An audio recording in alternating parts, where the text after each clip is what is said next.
Lorsque nous évoquons le beau-père, nous pensons d'abord et avant tout au père du conjoint ou de la conjointe. Mais encore plus près de nous, il y a le chum de maman. C'est vrai, je ne suis pas votre père. J'ai atterri sans prévenir. De par le cœur de votre mère, qui voyait en moi un avenir. Voici que je me présente, je m'appelle Sébastien Houd, je suis le beau-père à Miguel Boucher et Corinne Boucher, et une petite fille de 18 mois qui s'appelle Marie-Lie. Bonjour, je m'appelle Miguel et j'habite ici avec ma mère et Sébastien. Je m'appelle Dominique et je suis le beau-père de Florence et Raphaël. Bonjour, je m'appelle Florence, j'habite avec maman et Dominique.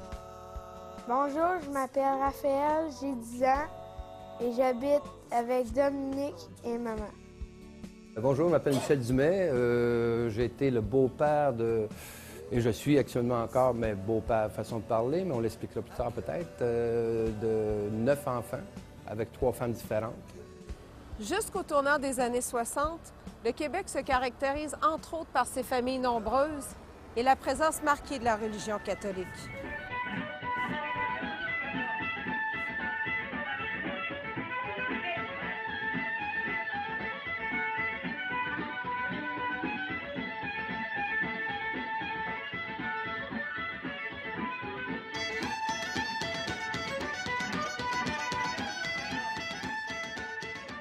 Ce tournant des années 60 nous propulse vers l'érosion des valeurs judéo-chrétiennes et l'avènement du divorce vient modifier considérablement la structure familiale.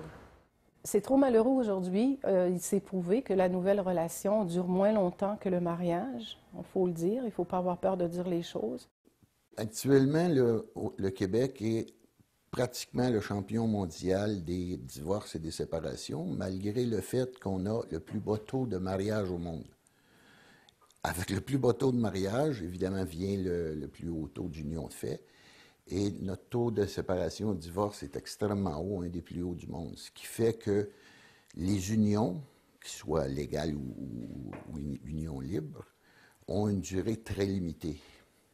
Et actuellement, la moyenne de durée d'une union, c'est à peu près 7 ans. Et ça inclut encore les gens âgés qui ont été ensemble 60 ans, qui sont encore là. C'est ce qui veut dire que les jeunes couples ont une durée de beaucoup moins que 7 ans. C'est vrai que les parents actuellement banalisent un petit peu les séquelles de la séparation parce qu'il y en a tellement.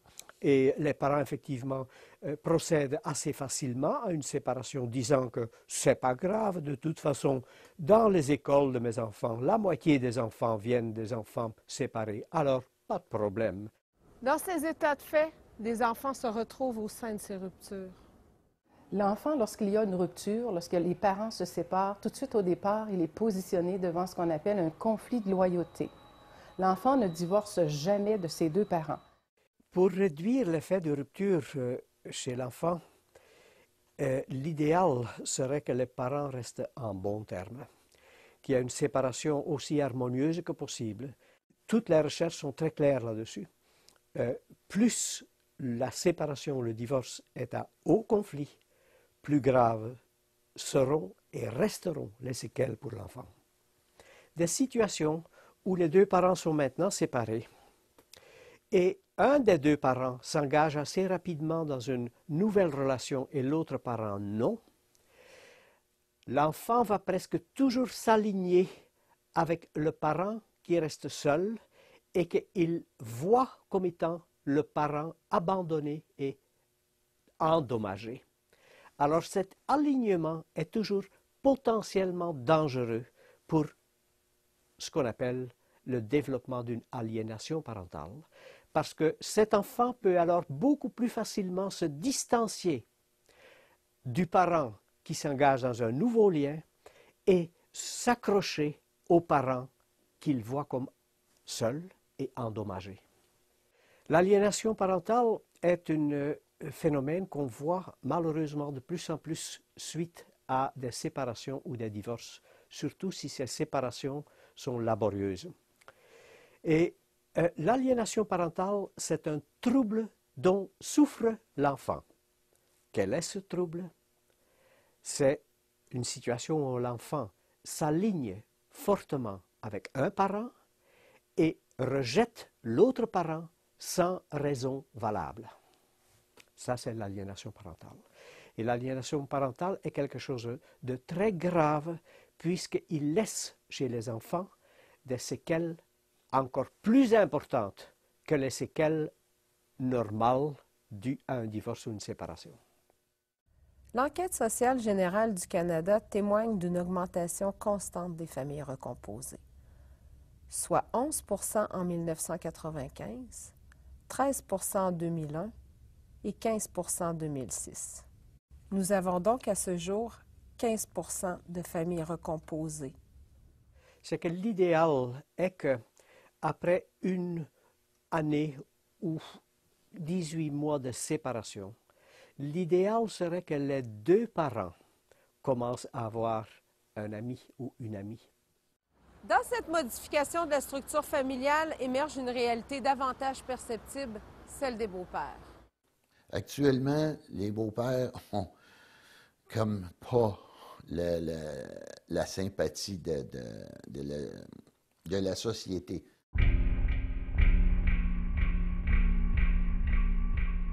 Si vous recherchez beau-père sur le web, il y a fort à parier que ce que vous trouverez sera le pendant négatif. Des images négatives véhiculées par la presse, nous en avons plus d'une. Si certains en assombrissent l'image, d'autres ont par contre choisi d'honorer ce titre. C'est d'abord avec leur mère que je suis tombé en amour. Et puis, en arrivant chez eux, ben, il y avait ces petits monstres-là qui étaient là. Le beau-père, c'est l'être qui, un de ces 4 matins, arrive chez maman. Et encore là, comme je dis, si vous ne voulez pas avoir de conséquences, si vous voulez que cet être-là soit intégré et accepté dans la nouvelle relation, il faut savoir le présenter. Elle nous a laissé le temps de nous habituer avant qu'ils viennent habiter ici. La relation a commencé très calmement et très simplement. C'était plutôt facile. La mère n'est plus une entité toute seule. La mère est la mère avec ses enfants. Tu peux pas prendre un sans prendre l'autre. Puis moi, j'aime bien les enfants de toute façon. Je suis bien content, mais c'est pas un choix que j'ai fait non plus. Ça vient comme ça. Ça fait partie de la relation que je vis avec leur mère. C'est avant tout une relation avec leur mère, plus qu'avec eux autres. Mais ils en font partie. Je me sentais bien quand il était ici. Ça a apporté une personne de plus dans la maison. Ça n'a pas vraiment changé quelque chose. Si tu aimes une personne, mais tu l'aimes avec tout ce qu'elle a, puis tout ce qui vient avec elle, les enfants sont là. Puis tout ce qu'ils attendent, c'est un rapport avec d'autres personnes que leur mère ou leur père, puis que ça soit convivial puis intéressant. Quand un beau-père entre dans le portrait, par exemple chez une mère qui a la garde, ce beau-père, tout en restant un adulte significatif, ne devrait pas jouer un rôle parental. Oui, le beau-père a son mot à dire, oui, il a sa place, mais cependant, c'est pas lui le papa. Je vais y aller avec un terme que vous allez aimer. C'est pas l'original. Je vis qu'une copie. Et la copie peut être heureuse avec moi. Il y a le beau-père puis il y a le père. Ça, c'est une grosse différence, mais je pense que le père, c'est celui qui m'a élevé depuis que je suis tout petit. Puis Sébastien, ça fait pas si longtemps que ça qu'il est... Ben, pas si longtemps. Ça fait 5 ans. Ça fait juste 5 ans qu'il est là. Fait que c'est sûr que ça fait une grosse différence là-dedans. Papa, c'est lui qui m'a comme éduqué. C'est lui qui m'a montré comment faire des choses, puis faire d'autres choses. Là. Puis, ben, Dominique, lui aussi m'a montré des choses, mais moins parce que ça fait depuis un an que je connais Dominique. Fait que, ben, il y a eu moins de temps à m'apprendre des choses. Les enfants ont une image supplémentaire de qu'est-ce que c'est un homme. Il y a leur père, le meilleur, et un autre homme qui est une figure importante pour eux autres, qui est un plus, comme le grand-père s'il est dans le décor, ou comme souvent des oncles. Ils ont une autre image. Mais celui-là, le beau-père dans la famille reconstituée, est une figure importante pour l'enfant, et il va apprendre qu'est-ce que c'est qu'un homme, aussi de son père et de son beau-père. Ce qui fait qu'il y a une image agrandie, une meilleure perspective sur ce que devrait être un homme. S'il est un garçon, de ce que lui devrait devenir, et s'il est une fille, de quelle sorte d'homme, avec quelle sorte d'homme elle devrait s'unir dans la vie. C'est les modèles qu'elle va avoir comme étant les bons modèles. Et ça peut être un plus. Mais les conditions sont que ça fonctionne. C'est sûr que tu influences, puis qu'eux autres t'influencent, mais toi aussi tes influences. Les enfants, c'est des éponges, là. Ils vont prendre une sorte d'affaires, autant les mauvais plis que les bons plis. Ça implique aussi, veux pas, tu deviens un exemple significatif à leurs yeux. Ils passent du temps avec toi. Ils voient tes agissements, ils voient tes mauvais côtés, ils voient tes défauts. Bien, c'est lui qui m'a fait connaître beaucoup de choses. À partir de là, moi, je connaissais pas beaucoup de choses, mais c'est aujourd'hui lui qui m'a fait beaucoup connaître la musique, puis que c'est ma passion aujourd'hui, puis que je joue la guitare, puis que je joue plusieurs instruments, puis que c'est vraiment lui qui m'a donné la passion de la musique, là. C'est pour ça qu'aujourd'hui, je pense que j'en suis beaucoup reconnaissant, parce que sans lui, je ne serais pas celui que je suis aujourd'hui. Un enfant copie, imite. Un enfant se construit à partir de modèles. Cet enfant a besoin d'encadrement, mais aussi de règles. La part d'autorité est celle-ci. Dans toute famille et dans toute cellule, il y a là ce qu'on appelle une organisation. Qu'on le veuille, oui ou non, il doit avoir des critères, il doit avoir un savoir-vivre, il doit avoir un respect de la cellule qu'on vient d'établir, qui est là, les enfants du beau-père, qui est là un beau-père ou vice-versa. On parle toujours du beau-père, ça peut être une belle-mère avec ses enfants. Il y a dans cette relation-là un ordre de vie. Et c'est là que le beau-père prend sa place. Supposons que le père soit bon et le beau-père soit bon aussi. Il s'agit de deux milieux différents.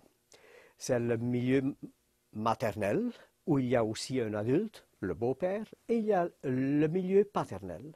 Il n'y a pas deux milieux qui sont pareils. Il n'y a pas deux parents non plus qui ont les mêmes philosophies éducatives. Alors, ce milieu maternel va avoir ses règles, et le beau-père sera un des représentants de ce règlement. Et dans le milieu paternel, il y aura d'autres règles. Alors, oui, le beau-père, ça va être quelqu'un qui est un représentant de la loi également, ou des règles d'un milieu. Sauf que, vous savez, ce n'est pas parce qu'il dit « Ah, chez nous ici, dans cette maison, ça se passe ainsi », qu'il devient une figure parentale. Vous savez, un policier dans la rue dit aussi à l'enfant « Ici, dans cette société, voici les règles. » Ça ne fait pas de ce policier-là un parent. Alors, le beau-père, dans une situation comme ça, est et reste le représentant d'un ensemble de règlements qui appartiennent à ce milieu. L'autorité, j'essaie de toute façon, moi c'est bien clair, quand j'étais dans ces relations-là, je n'étais pas le remplaçant du père, je ne m'identifiais pas comme le beau-père. J'étais l'amant, le chum de leur mère. C'est le même que je me présente. Et s'il y a des choses à faire, je le fais comme à l'intérieur d'une mini-société. La famille, c'est une mini-société, et à l'intérieur desquelles, bien, il y a des règles. Puis c'est pas moi qui les ai imposées, ces règles-là, c'est juste des règles de vie, parce que les gens vivent ensemble, tout simplement. Au départ, oui, je t'aime, tu vois très bien, on va s'arranger avec les enfants. Sauf que le parent qui est nouveau, ou si on veut le beau-parent, parce qu'on n'a pas d'autre terme en français pour l'appeler, le beau-parent n'aura jamais l'autorité sur les enfants de son nouveau conjoint ou de sa nouvelle conjointe. Ce qui fait qu'il aura l'autorité par permission du parent. Bien, le rôle de la mère là-dedans, c'est sûr que c'est important. S'il me grimpait dessus puis elle réagissait jamais, à un moment donné, eux autres, ils savent qu'il n'y aurait plus tout le temps ding, ding, ding. Ils t'accueillent puis ils te lâchent des craques. Mais au début, on a mis ça clair. Puis, à un moment donné, c'est le respect des adultes aussi là-dedans. Là. Quand il y a de quoi qui ne fait pas notre affaire, souvent on s'en parle puis on est capable de régler ça autrement qu'en chicane. Mais l'autorité, c'est pas quelque chose que j'utilise énormément. Ben, il se fâche pas très souvent. Il est pas style à nous crier après. Parce que, tu sais, c'est pas notre vraie peur. Fait qu'il est moins impliqué dans la situation. Mais il se débrouille bien. Puis, c'est ça. Il se fâche pas très souvent. Parce que il est de même, là. Il est gentil. Puis toi, Florence? Il m'a volé mon idée. Des éléments sont nécessaires à la réussite de ces familles recomposées. Les gens qui vont réussir, aussi bien dans une union normale, ordinaire, que dans une famille reconstituée, on doit les qualifier d'abord d'être des adultes, d'être des gens raisonnables qui, bien sûr, ils ont des affects, il y a de l'amour, il y a de la haine, il y a toutes sortes de tensions, mais qui réussissent à dire on doit continuer, on va régler nos problèmes un par un, on va continuer à prendre l'intérêt de nos enfants, puis on va régler nos problèmes un par un. Alors, ce qui est le plus important, c'est qu'il y ait, et là, c'est plus que du dialogue, là, c'est parce qu'il y a plus que 2 parents, donc on va dire que c'est 4 personnes qui doivent réussir à s'entendre ensemble, c'est un catalogue. Il y a 4 personnes qui doivent arriver à communiquer ensemble, pas nécessairement de façon littérale, c'est-à-dire assis à la même table, mais qui doivent réussir à s'entendre sur l'avenir d'un certain nombre d'enfants. Et c'est ça la difficulté, mais c'est aussi ça la clé de la réussite.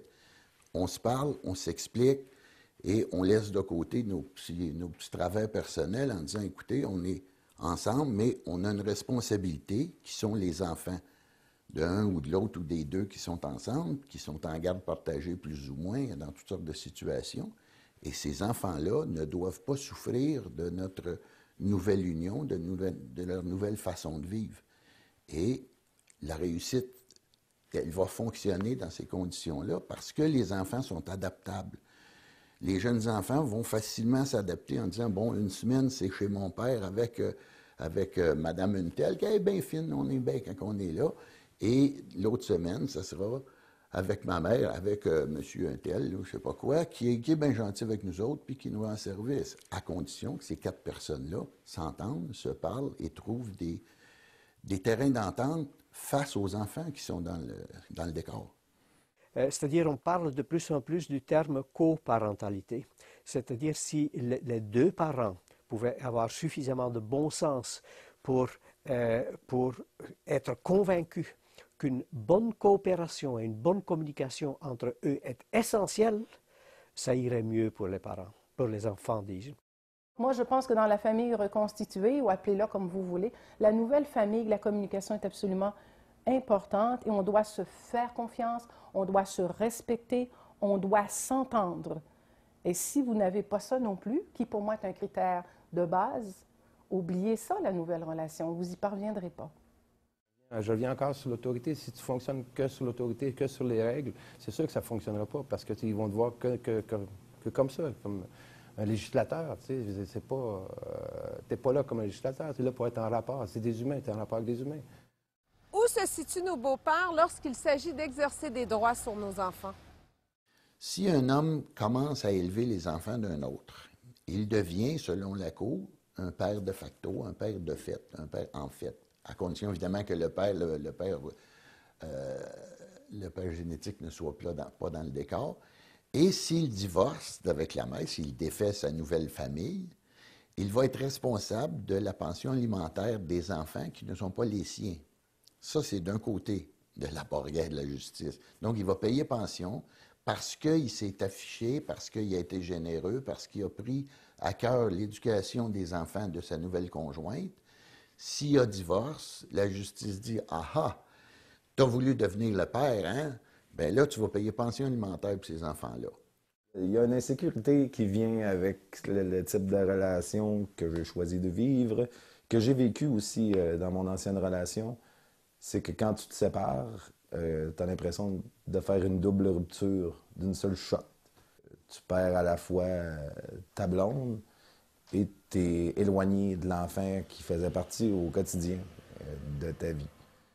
Ça me ferait beaucoup de peine de ne plus voir Dominique.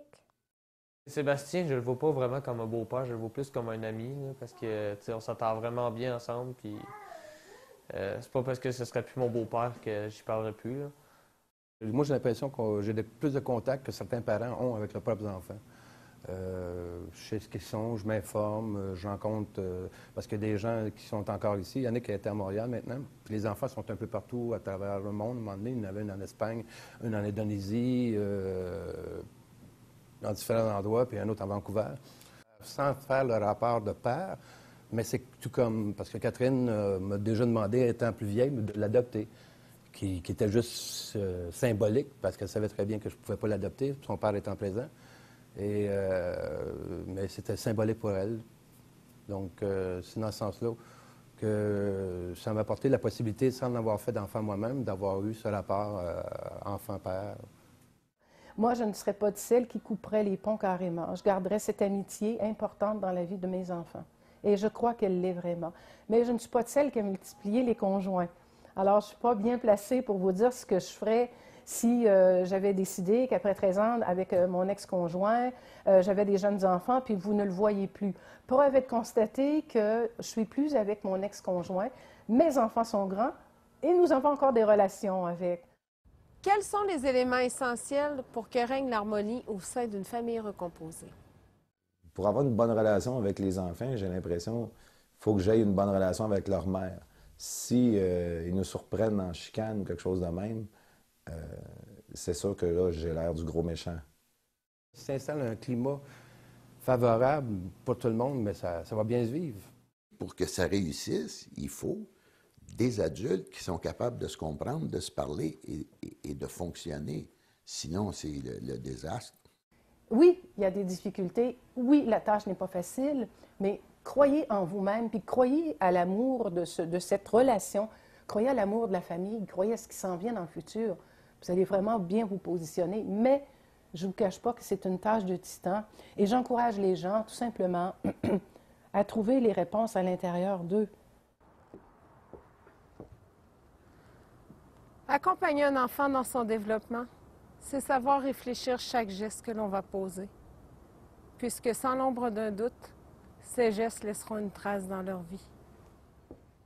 Je les vois grandir, je les vois évoluer à côté de moi, comme si j'avais des enfants d'une certaine manière. Tu sais. Le fait de vivre des relations comme ça, je pense que ça vient tout transformer. Peu importe si ça dure un mois ou 15 ans, puis d'être prêt à le vivre, puis de l'accepter, puis de le vivre le plus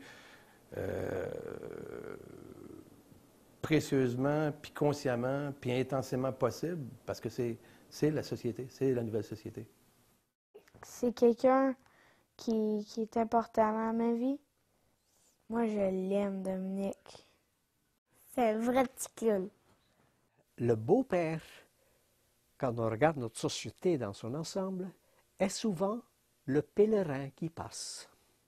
Ce qui va rester d'un adulte, ce qui va rester d'une personne quand il va mourir, c'est pas qu'il servait le café à sa femme, c'est pas qu'il avait une bonne job, c'est pas qu'il était un avocat, non. Ce qui va rester de lui à sa mort, c'est les enfants qu'il a élevés.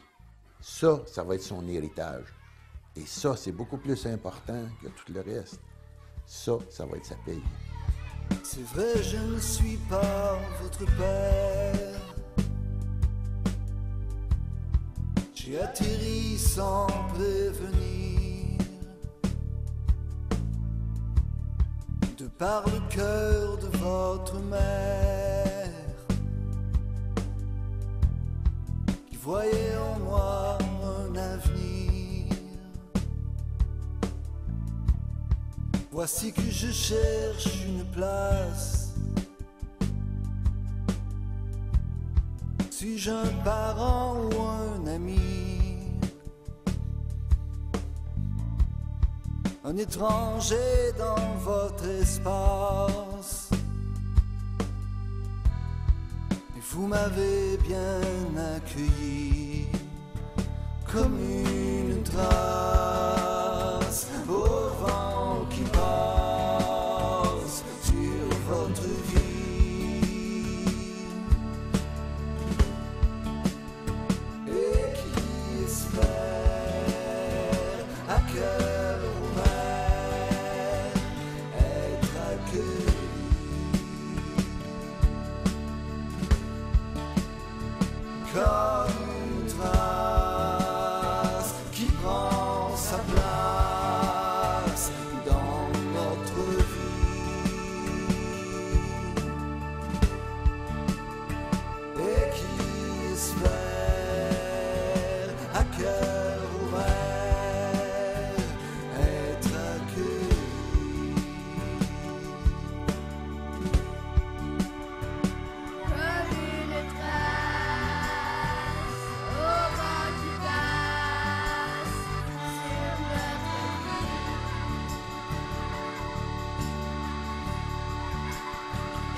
Je garderai cette amitié importante dans la vie de mes enfants. Et je crois qu'elle l'est vraiment. Mais je ne suis pas de celle qui a multiplié les conjoints. Alors, je ne suis pas bien placée pour vous dire ce que je ferais si j'avais décidé qu'après 13 ans, avec mon ex-conjoint, j'avais des jeunes enfants, puis vous ne le voyez plus. Preuve est de constater que je suis plus avec mon ex-conjoint. Mes enfants sont grands et nous avons encore des relations avec. Quels sont les éléments essentiels pour que règne l'harmonie au sein d'une famille recomposée? Pour avoir une bonne relation avec les enfants, j'ai l'impression qu'il faut que j'aie une bonne relation avec leur mère. Si ils nous surprennent en chicane ou quelque chose de même, c'est sûr que là, j'ai l'air du gros méchant. S'installe un climat favorable, pas tout le monde, mais ça va bien se vivre. Pour que ça réussisse, il faut des adultes qui sont capables de se comprendre, de se parler et de fonctionner. Sinon, c'est le désastre. Oui, il y a des difficultés. Oui, la tâche n'est pas facile, mais croyez en vous-même, puis croyez à l'amour de cette relation, croyez à l'amour de la famille, croyez à ce qui s'en vient dans le futur. Vous allez vraiment bien vous positionner, mais je ne vous cache pas que c'est une tâche de titan et j'encourage les gens tout simplement à trouver les réponses à l'intérieur d'eux. Accompagner un enfant dans son développement, c'est savoir réfléchir chaque geste que l'on va poser, puisque sans l'ombre d'un doute, ces gestes laisseront une trace dans leur vie. Je les vois grandir, je les vois évoluer à côté de moi, comme si j'avais des enfants d'une certaine manière. Le fait de vivre des relations comme ça, je pense que ça vient tout transformer, peu importe si ça dure un mois ou 15 ans, puis d'être prêt à le vivre, puis de l'accepter, puis de le vivre le plus précieusement, puis consciemment, puis intensément possible, parce que c'est la société, c'est la nouvelle société. C'est quelqu'un qui est important dans ma vie. Moi, je l'aime, Dominique. C'est un vrai petit clown. Le beau-père, quand on regarde notre société dans son ensemble, est souvent le pèlerin qui passe. Ce qui va rester d'un adulte, ce qui va rester d'une personne quand il va mourir, c'est pas qu'il servait le café à sa femme, c'est pas qu'il avait une bonne job, c'est pas qu'il était un avocat, non. Ce qui va rester de lui à sa mort, c'est les enfants qu'il a élevés. Ça va être son héritage. Et ça, c'est beaucoup plus important que tout le reste. Ça va être sa paye. C'est vrai, je ne suis pas votre père. J'ai atterri sans prévenir. De par le cœur de votre mère, qui voyait en moi un avenir.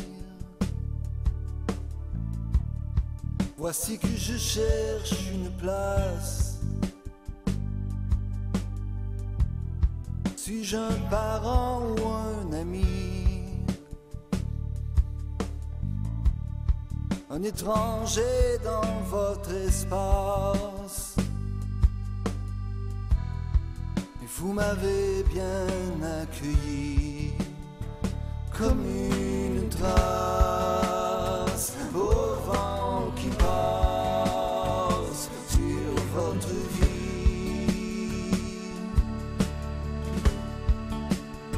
et qui espère à cœur ouvert être accueilli.